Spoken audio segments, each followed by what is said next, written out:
ভাবি, আপনি কি ঘরের ভিতর কবুতর পালেন নাকি? না তো ভাই, এগুলো কি বলেন আপনি? ঘরের ভিতরে কেউ কবুতর পালে নাকি? তাইলে মাঝরাতে আপনার ঘরের থেকে আহ আহ আওয়াজ আসে কিসের? বেডাগুলা মানুষের। আরে ভাবি, কাল সারা রাত দেখলাম বেলকনিতে বসে ভাই মশার কামড় খাচ্ছিল। কি হয়েছিল বলেন তো? কালকে রাত্রে আপনার বাইকে বললাম এমন কিছু করো যাতে শরীরের গাম সুইটটা যায়, কুত্তার বাইসা ফ্যানটা বন্ধ করে দিছে। এই শোনো, আমি সিদ্ধান্ত নিছি আমি আরেকটা বিয়ে করব। এটা তো খুব খুশির সংবাদ। তা হঠাৎ করে এই সিদ্ধান্ত নেবার কারণটা কি জানতে পারি? 7 বছর বিয়ে করছে, আমাদের একটা বাচ্চা, আমার আরো বাচ্চা লাগবে, তাই আরেকটা বিয়ে করব। আল্লাহর কাছে শুকরিয়া জানো একটা হইছে, তোমার ভরসায় থাকলে ওইটাও হইতো না। ভাবি শোনো না, হ্যাঁ বলো, শুনতেছি। তোমাকে এখন আমি একটা কিস করব। দেখো, তুমি যদি আমাকে কিস করো আমি কিন্তু চিল্লানি দেবো। চিল্লে কি হবে, আশেপাশে তো কেউ নাই। আরে গাদা, তুই তোর কাজ কর, আমি কি ফর্মালিটিও দেখাবো না?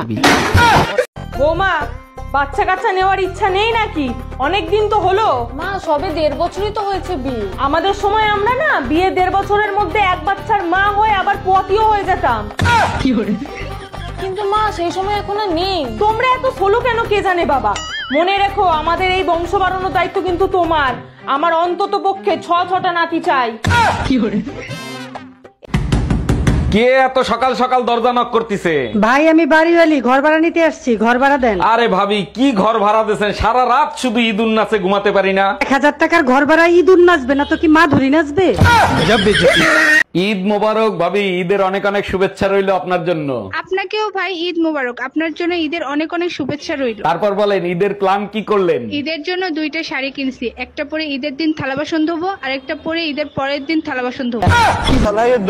আপনার কাছে অবৈধ সোনা আছে, আপনাকে চেক করব। দেখেন, আমার কাছে কোনো অবৈধ সোনা নাই, যেটা আছে সেটা বৈধ সোনা। বিশ্বাস নয় বাথরুমে চলেন। কেন বাথরুমে যেতে হবে কেন? জন্মসূত্রে পাওয়া সোনা, সবার সামনেই দেখায় দেবো। শালা, আমি গোল্ডের কথা বলছি।